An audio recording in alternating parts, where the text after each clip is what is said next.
Hey everyone, Tony here. Hope you're doing well. Hope your weekend is going well. It's Saturday, August 25th. Have some positive news here for you guys. Some interesting items I want to share with you. Not too many items, but it's the weekend. Generally, there's not too many news items, but still some very interesting and positive stuff here.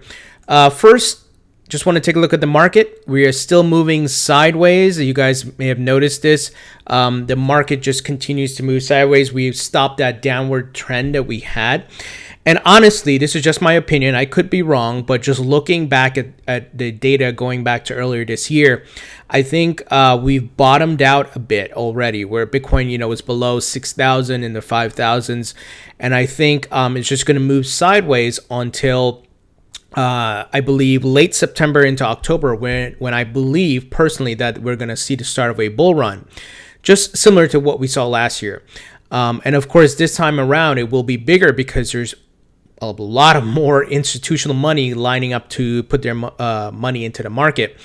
And we've got some big decisions coming up, which is the CBOE Bitcoin ETF, which the SEC will announce, I believe, September 30th, their decision on that. We have the launch of Bakkt, which is the cryptocurrency exchange and custody service, both for institutional investors and for retail. That is being backed by the parent company of the New York Stock Exchange, ICE, Starbucks, and Microsoft. So corporate America and the stock exchange partnering to launch a cryptocurrency exchange. Now think about how big that is. I think a lot of people are missing how significant that is, right? You have corporate giants involved with the parent company of New York Stock Exchange. This is significant. This is going to be one of those things on the crypto timeline that was a game changer to shift the market. I absolutely believe that. And that should give you confidence to keep holding, regardless of how the market is right now. If it starts to correct a bit more or whatever it may be, because big things are being set up for the next big bull run. And these companies and so forth would not waste their time and their resources and their money, because it takes resources and money to build these services out, to build an exchange, right? They're not going to do that to lose money or for a hobby. They're looking to make money, and they know what's coming. So I hope you guys see what's coming as well. And the writing is essentially on the wall. You're seeing these news items, these facts that are being put out here. And one such, guys, is Bank of America has applied for a patent for crypto storage system. Now, why would Bank of America want to store crypto? Because they are not prisoners of the moment. They see what's coming. Institutional investors and probably many of their clients, right, will want to start investing in the crypto market.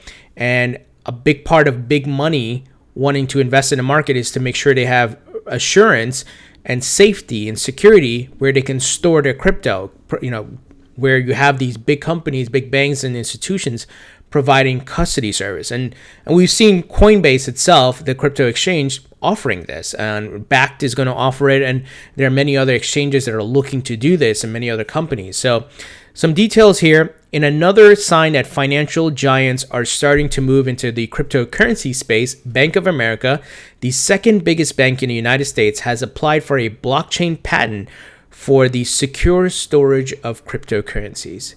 Guys, I hope you see what's happening here. The market is down right now, right? Bitcoin is like hovering around 6,500. Ethereum is under $300. Ripple is back, just over 30 cents. And Bank of America is moving ahead, filing patents, getting ready, because they know what's coming. And this is where patience is so important as an investor, regardless if you're investing in stocks or real estate, whatever it is. We got to have patience. And if we weren't seeing, these facts, this news of these big players and traditional companies getting into crypto, then you can say, well, I don't know what's going on in the market. I don't know if it's going anywhere. You have no excuse. You have facts in front of you. So I hope you guys see that. And it will be your own decision that will determine if you're going to make money or not. And I hope that you be patient and hold. And if you're able to, buy the dips. This is not financial advice. You can make your own decision. So let me give you some more details here. Title: Blockchain Encryption Tags. and described as a system that includes a device with a processor is configured to receive the first set of data elements to obtain an encryption key from a memory. This is one of more than 50 blockchain patents filed by the bank. So notice what they're doing, guys. They are filing patents like crazy, left and right. But the fact that they're looking to store crypto shows they are looking to probably get into some crypto trading. And even if they don't initially launch like a crypto trading service per se, they're going to help store it. And everybody, I think a lot of these banks and so forth, they're going to get into crypto trading because, they have their clients. Bank of America has its investment service or section of its business, right? So does JP Morgan Bank and Citibank and many of them, right? They have their financial investment services division of the bank. And we know the big Wall Street banks like Goldman Sachs and Morgan Stanley are also building out their crypto trading services, and they can probably do custody services too. It wouldn't surprise me if all these guys are looking to do this, because remember, they move in different circles. They know what's going on. They try to compete with each other. So guys, I hope you keep holding, because this is going to take off. We have to have patience. Remember, these are real companies. It's going to take time for them to develop this and set it up and all of that and roll it out and move it into production. So let's see. The patent is a reproduction of a U.S. non-provisional application from 2004 entitled Cryptocurrency Online Vault Storage System, and has just been released by the U.S. Patent and Trademarks Office. So very bullish news. Bank of America, one of the largest banks in the United States and around the world. Some next interesting news as it relates to Ripple here. This actually just took place. Well, I should say NetCents, which is a, let's say, they say we offer an extensive range of flexible payment, banking, and currency options, putting the power of payment back in your capable hands. They're in Vancouver, British Columbia, so up in Canada. So let me pull up here so you guys get an idea. It's like a payments network, kind of a currency exchange, and they tweeted the following: NetCents enables crypto payments to all merchants that accept Visa or MasterCard with the new NetCents crypto credit card. Unlike other cards in the market, NetCents users have to preload cryptocurrency onto their card. So they tweeted this update, and the users, shout out to XRP Research Center, tweeted to them, "This is great news. Have you considered adding XRP to your list of supported tokens?" And then NetCents replied to XRP Research Center here saying, "We would be happy to speak with the XRP team if they reached out." And then I subsequently tweeted a response to that: "Hey, Ripple, Brad Garlinghouse, Joel Katz, David Schwartz, please contact NetCents." So hopefully another opportunity here for XRP to be adopted into this payment gateway or payment service here. So we're seeing more and more of this, with Ripple getting exposure and XRP getting listed as a base currency, as being accepted.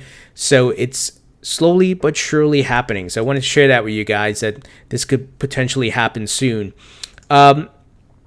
Now, some other interesting news. Now, NeuNer, who runs the CNBC Crypto Trader YouTube channel. You guys have seen him before in videos. Obviously, he's on Twitter. And I did a video about him just, I believe, a month ago, where I talked about he has become enlightened and educated about Ripple and XRP. And we're seeing a trend. We're seeing people are becoming educated, and they're bypassing the FUD finally, because a lot of FUD's been put out there by other crypto, I should say, followers or evangelists or maximalists, like Bitcoin maximalists and Ethereum folks and Litecoin. They, spread a lot of FUD about Ripple and XRP because they're very scared of what the potential is. The Bitcoin community has still failed to get Bitcoin on the Lightning Network. They're having division where there's forks every, quarter, every month. Some fork, some new version of Bitcoin. I don't know when that's going to end, but there's going to be 500 versions of Bitcoin. Ethereum, it sounds like there's going to be a fork around that. So I don't know what's going on, but that's the problem when you don't have someone at least at the helm of the ship to guide and say, hey, let's rally the forces to make Bitcoin better. Let's put our research, instead of forking and dividing and infighting, let's get Bitcoin on the Lightning Network. Let's get it, improve its scalability, the amount of transactions per second, reducing the fees, and making it absolutely faster, where it can actually be a currency, which is what it was created for, right? To be a currency. Now the sentiment has shifted. Oh, it's a store of value. It doesn't need to be fast. Now, like I said, I hold Bitcoin, Ethereum, Litecoin, and so forth. I don't think they will be dying or going away, especially Bitcoin. I think Bitcoin will be around for a long time. I'm long on Bitcoin. I hold Bitcoin. But like I've been saying, when we move from speculation to utility, you're going to see a big shift in this market list, this crypto market list. And as I stated many times, XRP will be the #1 token when we move to that utility phase, because it will be used in XRapid, which will be used by banks, payment service providers, and XRP will be used in different marketplaces and ecosystems because of Ripple's Spring initiative. These are all facts I'm sharing with you, with the adoption of XRapid and so forth. So don't miss it. We're talking not just crypto, we're talking full integration and adoption into the real business world, not just Reddit and white papers and no working product and just thesis and ideas. We're talking about a working product disrupting a $1 trillion industry. I take a business standpoint. I work with many different businesses in my day job. We look at the lasting potential of a business, the revenue, conversions, what are you doing from a marketing perspective. So I want you guys to understand where I'm coming from. I know a lot of people are very religious about the cryptos they hold, and they don't look at facts. They're just, I'm going to hold Bitcoin forever. It's still going to be the #1. It's not going to be #1 forever because it needs to have utility. Eventually, it's going to be like the .com bubble that eventually burst, and a lot of those .coms didn't have a proper revenue model. They couldn't make money and they went out of business.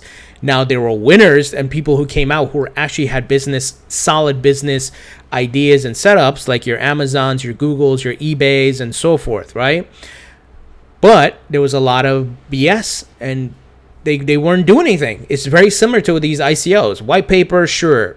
Great idea, sure. Where's your working product? Where's your adoption? Where's your partnerships? So I hope you guys grasp this. You got to look at it from a business perspective and a real world perspective as well. And we are slowly, the market's maturing and we're going to move to utility. So don't miss what's happening here. Now, NeuNer, I know I kind of got off here. Like I said, he's been getting educated.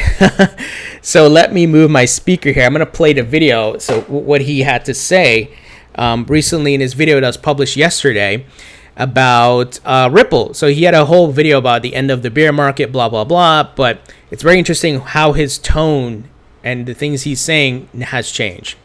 A few months ago, I went onto CNBC Fast Money and I called a hard sell on the XRP token. At the time, I believed that the token had no scarcity and no real utility. And Ripple, hodl or hodl?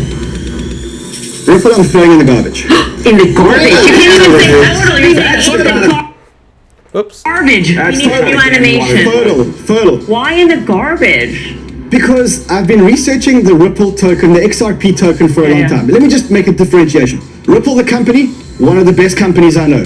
XRP, the token, I still can't work out what it's used for. Okay, wait. So, because a lot of people say you can't have the platform without the coin, and the coin is a statement as to how good the technology is. But you're saying that there's actually a difference. So Ripple, the company, does the banking systems. It replaces SWIFT with bank-to-bank money transfers, primarily international money transfers. You don't need the XRP token to do that. So as far as I know, I can't find a use case for the token. So I'm out. My call caused chaos on Twitter. And I made a commitment to the crypto community that I'd do more research to find out what the use case of the XRP token is. So I flew 33 hours to the Ripple office in San Francisco and met the head of product, Asheesh Birla.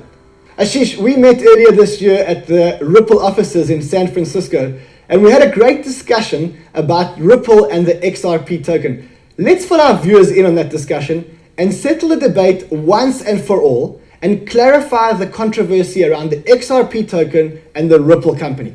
So Asheesh, let's start off with the question around the relationship between Ripple and the XRP token. What is the relationship? Yeah. So I'm not going to play the whole video because obviously he's going to do the interview. I will put a link in the description for you guys to watch the video. Asheesh does a great job of explaining this to Rand. Excuse me. Yeah. Rand NeuNer. Is that his name? Yes. Rand NeuNer. Okay. So notice the things he said. I decided to take some time to do some research. Yeah. Instead of listening to FUD, research it yourself and then you would understand. And this is what's happening more and more in the market. And he went to Ripple's offices and he sat down with the folks and they explained to him, hey, guess what, smart guy? XRapid's going to be used in one of our main products, XRapid, which is going to be used by banks and money transfer companies. And we just recently saw Ripple partner with key exchanges in the high remittance markets where those exchanges will provide liquidity for XRapid because the banks and money transfer companies are going to purchase the XRP from there, and they're going to be leveraging XRapid to transfer the money because XRP is going to be used as a bridge asset. So I hope you guys see what's happening here. Even this guy from CNBC, right? Even Roger Ver, remember the tweet? Roger said, I'm sorry, I was wrong. I was corrected by David Schwartz from Ripple. I thought... I forgot what it was, something about wallets or accounts or something, and he was wrong. He tweeted an apology. So this is why research is so important, and even the things I'm telling you guys, go verify it. I tried to pull up the sources and show you where I'm getting my information. I'm not speculating. I'm not making this stuff up. So I hope you guys also verify what I'm saying and do your own research. It's so important. And once you do your research, you become a more informed and educated investor. And that's super important, guys. So once again, I'll put a link in the description to this video so you can watch this interview because I want to play the whole thing. But I wanted to show you what he said. And that was, I did some research and I went and spent some time with the folks at Ripple and I finally understand it. And that's why now, notice he's playing ball with Ripple. He has a representative from Ripple on there. Before he did not. It was very much like, I've heard this about Ripple. Like he said, I would throw away XRP. I can't find a utility. Yeah, because you didn't take the time to research. So guys, I hope you see what's happening here on a larger scale. People becoming educated about Ripple and XRP and the use cases and how it's going to be leveraged. And their tone is changing because as the market matures, you're going to see more and more of this because people are going to be like, where's the utility? Where's the utility, right? If you're bringing a crypto an idea, sure, great. Everyone has a white paper. Everyone has an idea. Where's the working product and what's the use case? So want to share that with you guys. Take a look at the full interview. But what do you think about the news? Market continues to move sideways. I believe bull run's coming in the fall. Like I said before, I don't think the manipulators of the market will let the price go further down because they will lose the confidence of the retail investors such as you and I that they need to make the money. And I believe the CBOE Bitcoin ETF will be approved. The launch of BACT will be significant, a catalyst. I believe Ripple going live with XRapid into production with a few banks leveraging it will be a catalyst as well. And then next year, Brad Garlinghouse has said dozens of banks. So big things are ahead. NetCents open to adding support for XRP on its token list for crypto payments. And of course, Rand NeuNer getting educated on Ripple and XRP. So leave your thoughts and comments in the comment section below. Thumbs up if you like this video. Please subscribe if you haven't already. Don't forget to follow me on Facebook and Twitter. I'll talk to you guys later.